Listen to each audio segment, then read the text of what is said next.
Hey guys, this is Austin, and you're watching part 2 of the engine teardown of the 3800 supercharged motor. And I mounted this to just a generic engine stand using 3 bolts. The block's kind of sideways right now. That's the way it's supposed to be. One there, and one there. I tried breaking loose the balancer bolt by wedging a piece of aluminum between here and this bolt.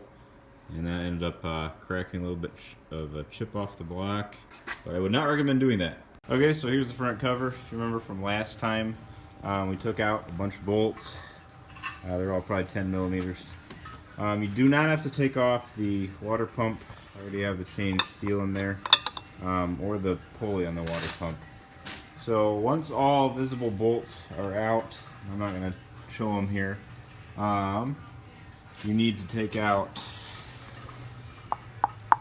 3 bolts from the oil pan. These oil pan bolts are 3/8. Alright, then next is the crank bolt. That is a 24. And a lot of times these will be stuck. So what a buddy of mine came up with was, we heated this guy up with a torch. You see that Loctite around there? That's kind of going to be holding it in. Heated this whole thing up with a torch just ahead for maybe a solid minute or so, and then quickly spray it with some like penetrating oil to cool it down rapidly, and then hit it with impact. Get that 24 right out, and it should come off. You're really going to want one of these. It's this is a crank pulley belt, or crank pulley puller. You're going to want to put the crank bolt back in. Having a friend to help you line up this is a good idea. Basically, you got a bolt here. You can rent this at a lot of auto parts stores, and that'll thread in and it'll clamp on to the outside edges and pull this whole guy off. So crank pulley off, and you've got a shield here. There's going to be three or four bolts, 3 bolts holding it in. Just pry it off with a screwdriver and remove the 3 bolts. I think they're going to be a 10 again. Okay, and then it's a matter of just prying the front cover off. Alright, there we go. Reveal the timing chain. So to get the cam bolt loose, you're going to need a 1 1/8 socket. And remember, the crank is 24. You're going to need to put the crank bolt back in, thread it all the way down so it's somewhat tight, and use that as leverage to get the cam bolt broken loose. Then you're going to have to break loose the crank bolt again if it's too tight. So next, the tensioner is an 8 millimeter. Let's pull that right out. Oh, that was easy. Alright, and now once you get the crank bolt back out, you're going to be able to pull off the timing chain. So throw away the cam bolt and the crank bolt, buy the new ones for like $8 each. Go ahead and pull off the timing chain and sprocket. Now, I have got a double timing chain I'm putting on, so I'm discarding this.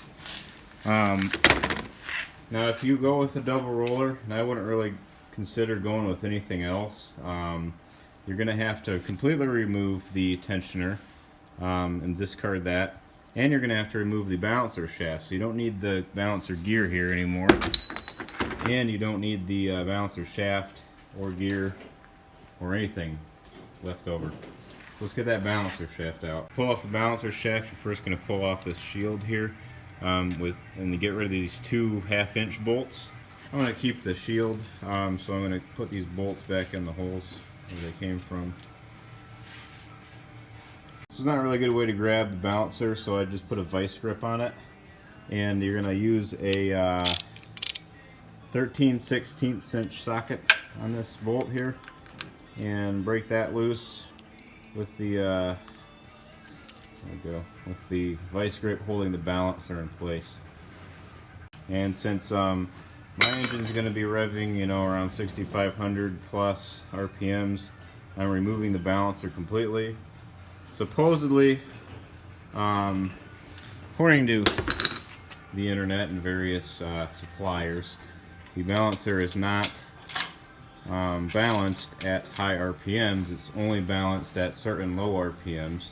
So it might feel a little jittery at low RPMs, but when the high RPMs is really when it counts, it won't be a big counterweight. So that's coming out. And the balancer after that should just pull right out.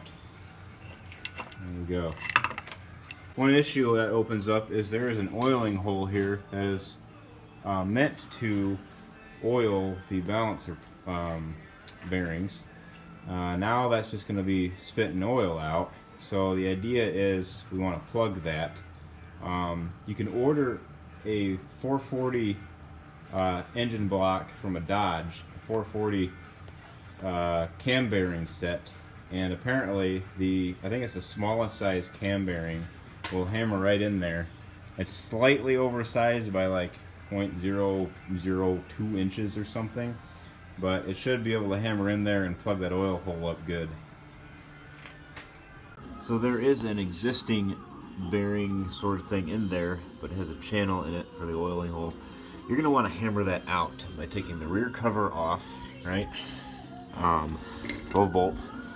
And what I would do is I would take, once you have that balance shaft off, take the balance shaft and insert it in back behind there to contact the bearing and hammer on the balance shaft until that bearing comes out. Now it'll come out most of the way, then maybe take a screwdriver or like a 33mm socket and hammer it out the rest of the way. Then what you're going to want to do is from the rear side, I would definitely start from the rear side, hammer in that 440 crank bearing, the smallest one that comes in the crank bearing kit. And make sure that there is an oiling hole on that crank bearing. Make sure that that oiling hole is opposite of the oiling hole on coming out of that bore, or else you're going to accomplish nothing. We're also going to get or change this gasket. I have to pick that off with a chisel or maybe the fine elements with a razor blade, and replace it with the extra thick front cover gasket. That's what some places recommend, to give enough clearance for the new double roller timing chain I'm putting on. Otherwise, just get an OEM one if you're not changing that. These gaskets are kind of peeling right off. See there? OEM ones aren't so bad, but I'm going to clean it up still. Maybe with a razor blade and some kind of cleaner, brake cleaner. And before I move on, I'm going to blow everything off. You know, there's a little bit of gook left from when I razor bladed the gaskets off of the heads.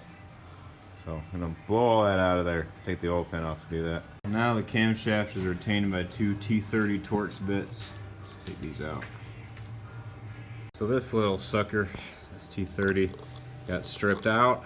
So what I did was I cut a notch in it with a Dremel and took a screwdriver and a hammer and just pounded it till it broke loose. I'm going to have to get a new one of these. Pulling the cam out, basically all you're going to do is give it a light tug and just start pulling and rotate it if it will not come out at first. And you should be able to get the lobes right through the journals. Try not to make too much contact. Use two hands. Pull it out with both hands so you don't scratch the cam bearings.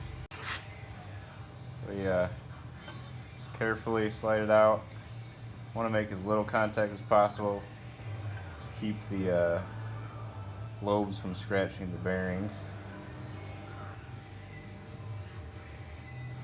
And there it is. So decided to replace the crankshaft front seal on the front cover.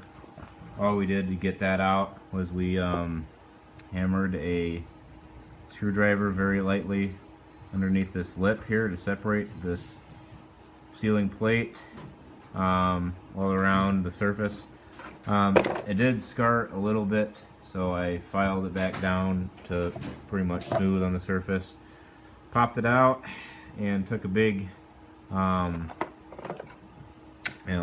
big solid piece like this here. Just hammered it in slowly. Seated in right. Same thing with the rear cover. Just gonna hammer this seal out either way with a screwdriver or something. And I like to, or prefer to install it through the back. And so I put a plate, like a big metal, piece of aluminum across it, and just hammered it until it was down there. And I took the old seal and lined it up and kept hammering it until it was below that chamfer. Yes. So after I scraped off all the old gaskets, blew everything out, and then wiped the lifters down with some engine oil. So lost the footage there, but got the cam in. Same way that you take it out very carefully. Might help to stick your finger in along the crankcase or something to help guide it through the bearings so you don't scratch them. But there it is on the other side, on the front cover side now. So I'm going to tighten up the rear cover bolts now after I installed that. Installed the seal by using a slip ring, and I didn't oil the surface that the seal seals against on the cover, but I oiled the crankshaft itself to slip the seal over, and use this little slip ring to help install it. These bolts, there's 12 of them. They're I think 10 millimeters. They all have a plastic insert on them. You can discard that. That's only used at the factory for assembly purposes. So go ahead and tighten those up to spec. Slip ring that comes with it. Basically what you're going to do is put the slip ring over the crank and put the seal, when you're trying to get the seal in the cover, over this slip ring, and then pull the slip ring out. Might help to oil it a little bit. So this is the front cover upside down. The inside of it. This is the oil pump cover. You need to take this off and machine it down 0.023 inches, so 23 thousandths, in order to clear the double roller timing chain. If you don't have one of those, don't worry about this step. But you want the overall height of this thing to be about 132 thousandths tall. So take the old key out of the old cam. There it is. And we're going to want to very carefully hammer it into the new cam.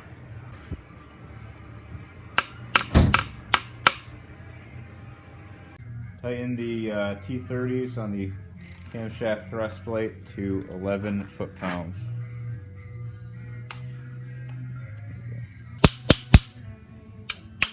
So hammering on the sprocket, the timing gear. You want the crank key to be right of the 0 on the inside ring there. There you go. Then you're going to want to take the magnet out, just pop it out. There's 2 tabs on there from the old timing chain, and insert it. Ooh, it's sticky. The new timing chain, there's a little groove cut out in this one for it. Cool. So this might be a little challenging, but you're going to want it to look exactly like this. This is the Rollmaster double dot there, and 0 directly under it. And this 0 is a little bit to the right, and the crankshaft notch goes to the right of that. So don't hammer this thing all the way back. Don't hammer the sprocket all the way back. Hammer it a little bit of the way back, most of the way back, and then line up this gear with it, and slowly hammer them on. See, mine's not all the way on yet. And you're going to want to hammer them on together, so hammer on this side. So little sprocket, point the big chamfer towards the shaft, slide it on. There's only one way it can go on. Push it over the cam. Bolt is 70 foot-pounds plus 90 degrees. So one of these torque meters or degree meters might work for you. Torque it to 70, Might be useful to put a rod through there and through one of the holes. That's what I did. Held it there and then torqued it. And when it clicks on 70, put this in. Put the socket on there and the wrench. Prop it against that and torque it an additional 90 degrees after you zero it for the extra 90 degrees. That's really important that you do that. So got the front cover back on. Again, it's just 2 bolts here and 1 bolt here that actually hold on this cover. Put the cover back on, and then put the rest of the bolts back in. To add new gaskets on the front cover and on the rear cover. Again, since I'm doing the double roller timing chain, I need an extra thick front cover gasket. So that's what I have. So now I'm going to clean the threads out for the head studs of the block. You need a 7/16 thread chaser. Looks like this guy here. And I would not do a tap because taps actually will, they could remove more metal material. The chaser, slightly smaller than a tap. You can order this from ARP. Basically just run this in and back out. Clean it off every time and keep doing that until no gook comes out with it.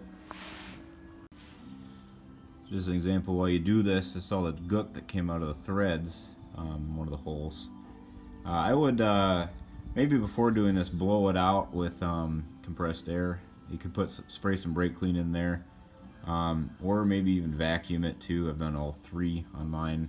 But yeah, you want to get this stuff out so that it's properly torqued when you torque down your new head bolts, or else this gook can cause false torque readings.